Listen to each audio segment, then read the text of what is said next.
Good morning, students. Welcome to our class. I hope you all must be doing good. Students, in our previous class, we read section 2, Three Men at Picnic Point, written by Jerome K. Jerome. In our today's video, I would be summarizing all that we dealt with in our previous class. Children, let us first discuss about the author, Jerome Klapka Jerome.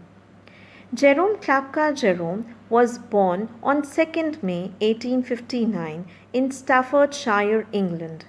He was raised in acute poverty. He was an English novelist and playwright whose humor, warm, unsatirical, and unintellectual, won him wide following.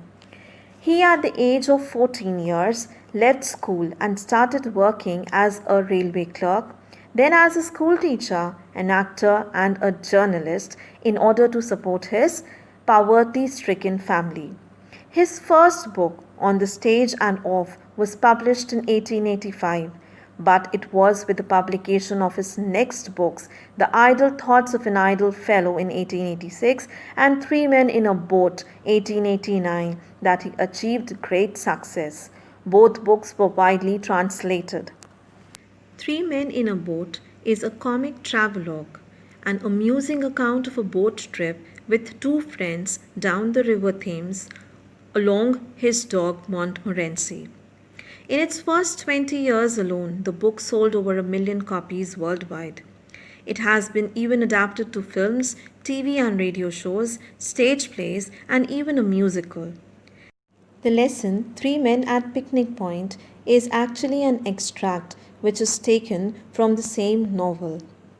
It's a humorous account written by Jerome of a 2-week boating holiday on the river Thames. It is based on Jerome himself and his two friends, George and Harris, with whom Jerome often took boating trips along with his dog Montmorency. The story begins when the three men decided to take up a boating trip up the river Thames in order to relax themselves from the overwork. They are in badly need of a holiday. This lesson shares with us the difficulties and experiences which the author and his friends faced on reaching the island Magna Carta. Jerome and his friends decided to visit the Magna Carta island, which winds through a soft green valley and is the best picturesque inlet for one to camp in around that tiny shore. But according to the author, when they reached the island after a tiresome journey, they did not feel a longing for the picturesque atmosphere, as they were badly exhausted and famished. All they wanted was to have supper and go to bed. But George, the friend of the author, wishes to put a tent before dark so that it is bright enough to see what they are doing. After which, they would sit comfortably with an easy mind and have supper. Children, we read how Jerome and his friends earlier thought that putting up of a canvas was a simple task, which was in reality an underestimate.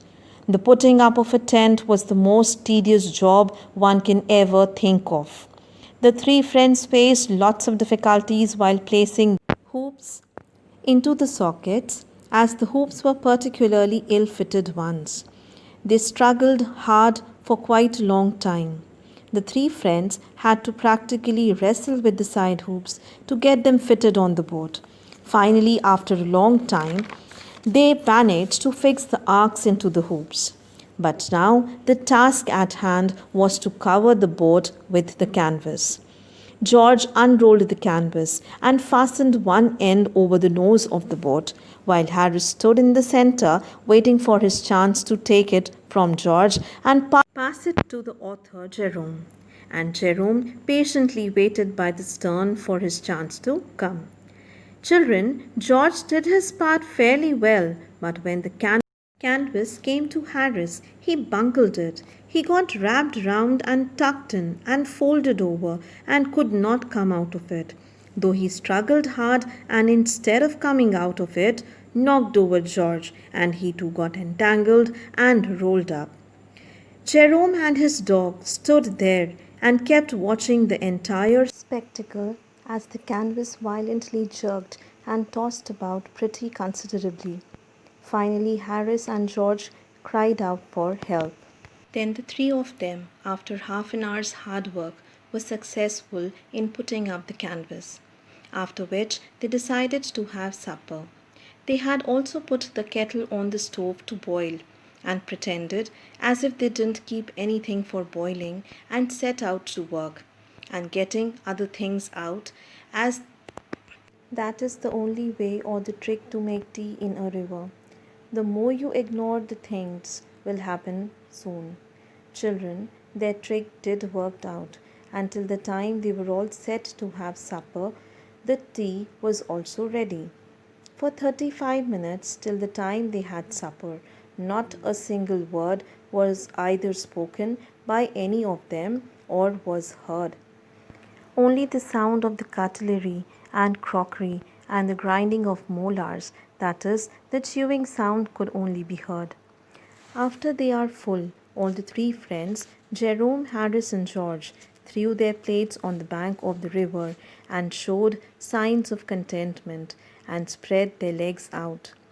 The author in the end states that one feels so good when one's hunger is satisfied. It feels like being contented with ourselves and with the world. One can, after a hearty meal, is able to think clearly and do business well. He also stated that one feels forgiving and generous, noble minded and kind hearted after a substantial meal. Jerome commented that we humans are the sorriest slaves of our stomach, and our digestive organs controls our intellect. He even gave few examples of the effect different meals have on our body. That is, a heavy diet makes a person slumber to sleep, whereas light food helps one to work. Tea, on the other hand, has magical effects as it shrugs away laziness and gives one the strength to work. Hot muffins makes the mind dull and soulless. Jerome in the end pondered that how on an empty stomach before supper all three of them were snappy and quarrelsome and even ill-tempered. But a substantial meal induced happiness in them, and they sat beaming with one another in the end. They were also forgiving towards each other and expressed their concern as well. According to the author Jerome, it was pity enough to see their reconciliation.